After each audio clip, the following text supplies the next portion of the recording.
Vocês já foram humilhados na infância, né? Eu aposto que sim. Mas se não fosse por um coleguinha, mas sim pela sua própria professora, na frente de todo mundo. Recentemente eu tava numa das minhas caminhadas filosóficas, também conhecidas como fugindo das minhas responsabilidades, e lembrei desse momento inesquecível da minha infância. E digo mais, minha mãe podia ter processado aquele povo e saído de lá com uma indenização tão boa que a gente ia ter dinheiro pra comprar Danone de marca pro resto da vida. E por que eu digo isso? Simplesmente porque um quadro negro caiu em cima de mim. Isso mesmo, do nada! Um ataque surpresa da mobília escolar. E a professora, ao invés de perguntar se eu estava bem, mandou a seguinte análise profunda. Tá vendo? Isso porque você precisa estudar mais, hein? É o quê? Sim, caros espectadores, isso aconteceu de verdade. Uma professora transformando um acidente em uma lição de moral. Só faltou o quadro abrir um livro e me dar uma aula ali mesmo. Agora a justiça seja feita, tá? Eu realmente tinha dificuldade na escola. Minha caligrafia era um enigma digno de hieróglifos egípcios. E ainda é. E matemática, vixi! A frustração era tanta que até o número pi chorava por mim. Mas apesar de tudo, até que eu tentava. Com toda a força de vontade que uma criança pode ter quando sua mãe tá segurando uma sandália com material didático. Se você tá gostando desse tipo de animação misturando 2D e 3D contando histórias malucas da minha vida, reflexões sobre criação e outras doideiras, já se inscreve aí no canal. Tá vindo aí mais vídeos nesse formato, então pra não perder, ativa o sininho. Na escola eu era o aluno mais calado da sala. O tipo que se encolhe na cadeira quando o professor começa a chamar a gente pra responder na frente de todo mundo. Se eu pudesse, eu me camuflava no fundo da sala e viraria um móvel.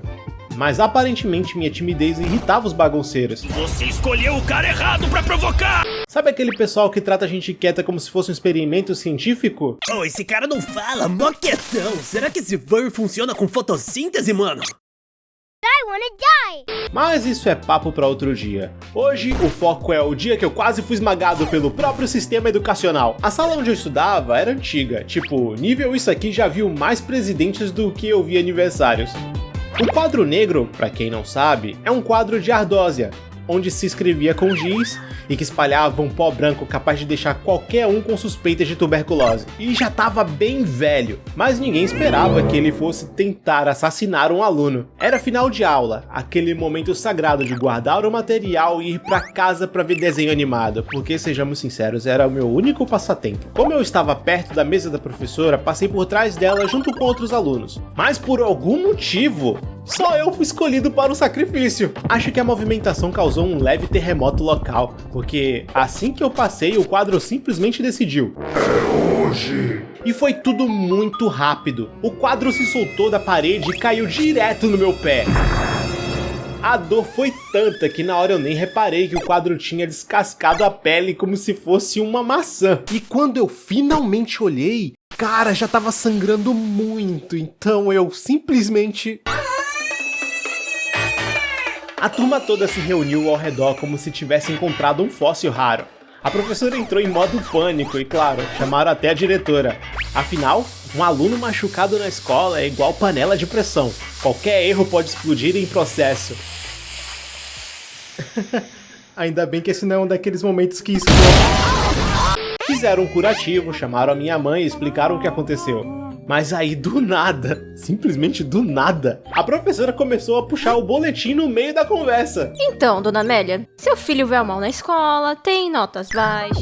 Ei moça, prioridades! Eu tô aqui recém-atacado por um objeto de ensino homicida e você ainda tem a pachorra de me dar uma bronca!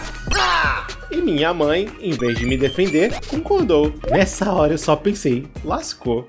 Vou ser descascado em casa também. E aí veio a cereja do bolo. A professora, já completamente confortável na situação, solta essa. Tá vendo? Isso porque você precisa estudar mais. O quadro só caiu porque você é burro. E eu só aceitei meu destino. Minha mãe adorou tanto essa frase que usou de exemplo pra sempre. Se não estudar, o quadro vai cair em você de novo, hein? Internamente eu tava bufando de raiva. Mas por fora eu segui com a minha vida, perdendo aquela oportunidade perfeita de processar o colégio e ganhar uma bela grana em indenização.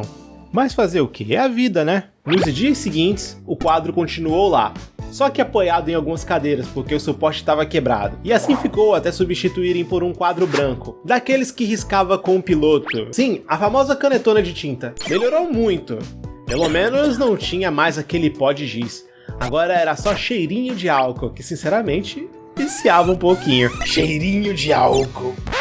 Aviso importante, porém nem tanto. Aqui a gente não incentiva o uso de entorpecentes, beleza? Nada de drogas, nada de substâncias ilícitas, nada de só uma vez pra ver qual é. O máximo de contato químico permitido é aquele álcool que a professora usava pra limpar o quadro branco. E mesmo assim, só na base do cheirinho involuntário quando você sentava na primeira fileira. Se você acha que aquilo batia diferente, calma. Não era viagem, era só uma sala fechada, 40 alunos suando, ventilador quebrado e a professora esfregando o quadro como se fosse apagar seus pecados junto com a matéria. Qualquer tontura era educacional, aprovada pelo MEC e totalmente acidental. Então fica o recado. Diga não às drogas, diga sim ao caderno, ao lápis mordido e às memórias traumáticas da escola pública raiz. Porque a única coisa que realmente deixou a gente meio estranho foi a vida, o sistema educacional e talvez aquele álcool 70% improvisado do almoxarifado.